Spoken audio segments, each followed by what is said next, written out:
Hello and welcome to CIPD Bitesize. In this video, we're going to be looking at AC2.2 from the 5C003 unit, which is Professional Behaviours and Value in People Assessment. In this particular video, we're looking at AC2.2. So let's go straight into it. Task 1, you've got the case study. I read it intermittently. I'm going to say if it's fallen out of your head, pause, have a read, and then we'll move on. But yeah, you work for Nexabyte. Aisha's come in, she wants to make some changes to make sure everything's fair. The managers have got no experience and people have been managed quite differently. That's the crux of it.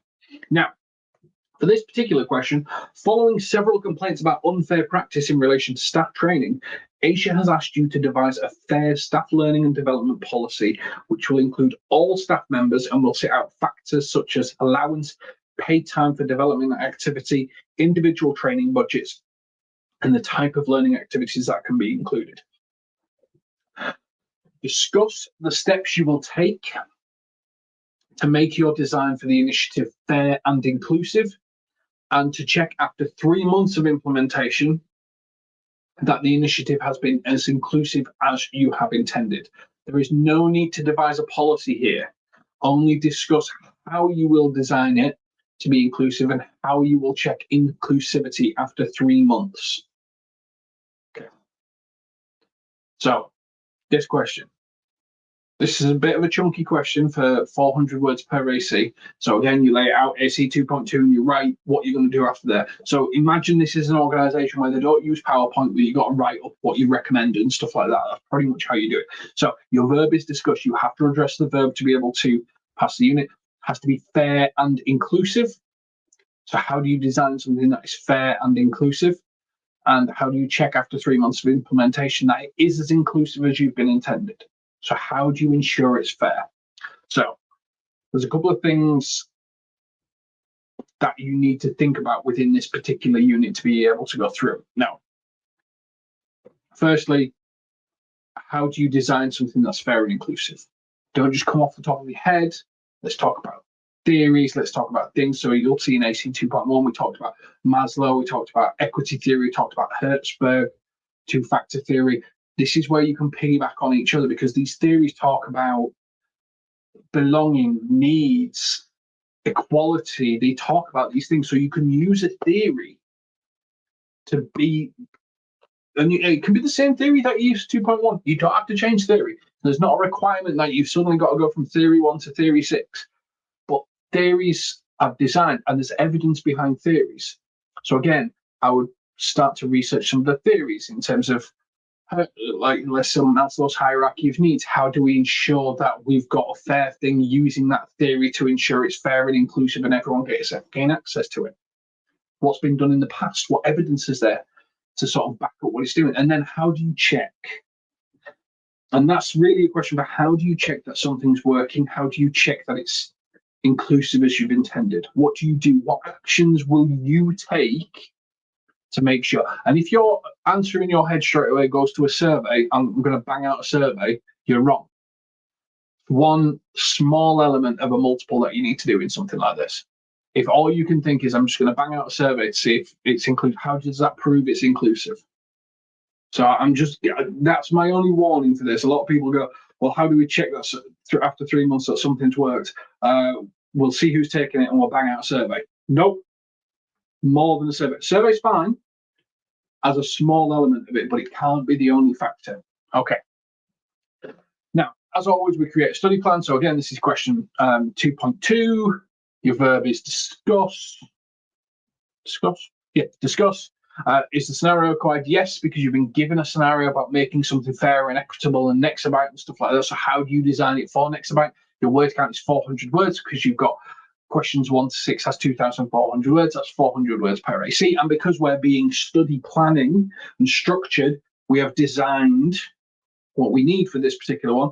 Action points, I'm going to break it into, just a couple that you can break it into. You can break it into theory, and then you can break it into review. So you can break it into 2, but fair and inclusive. How do you design something that's fair and inclusive? You could probably break it into two, so you could do your design phase and then you could do your checkup phase. So probably 2 action points on what references are you going to use to back up your thing. So I would personally, I would use an academic theory.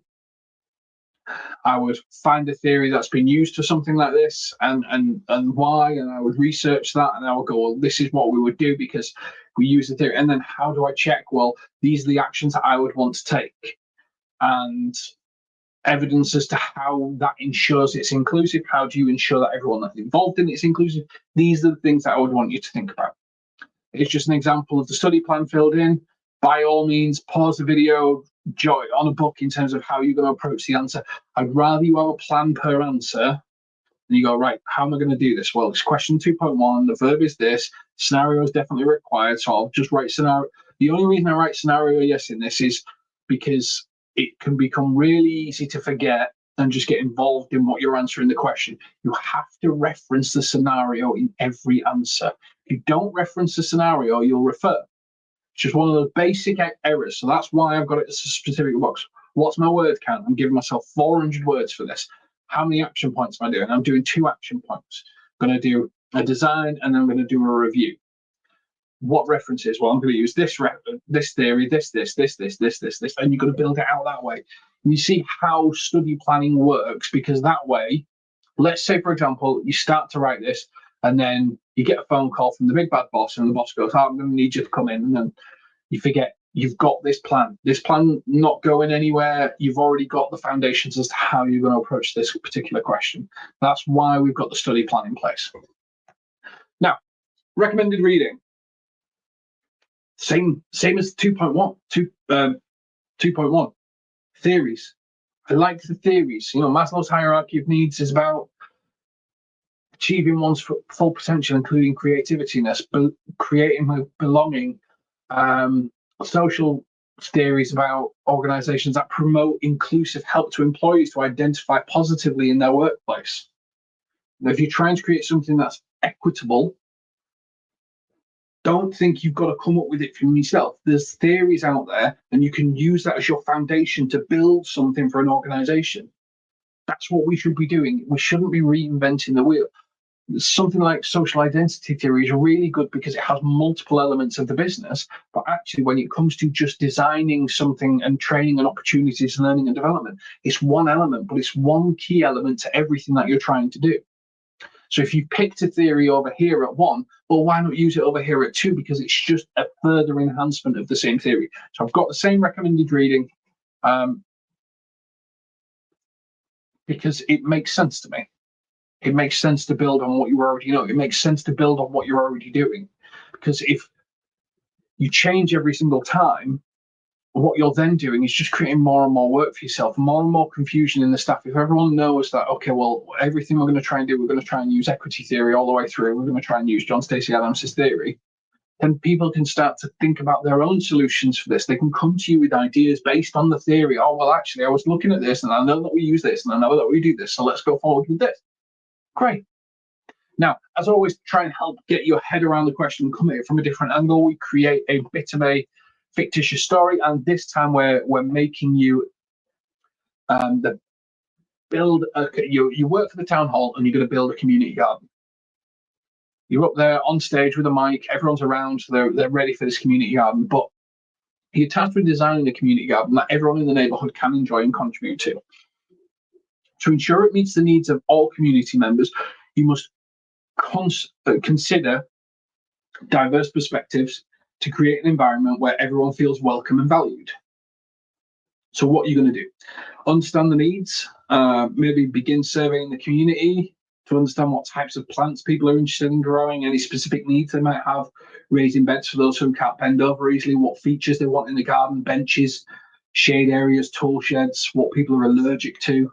People practice examples, so, less surveys, focus groups, one-to-one interviews, gather input, annual appraisal feedback, as well as constant appraisal.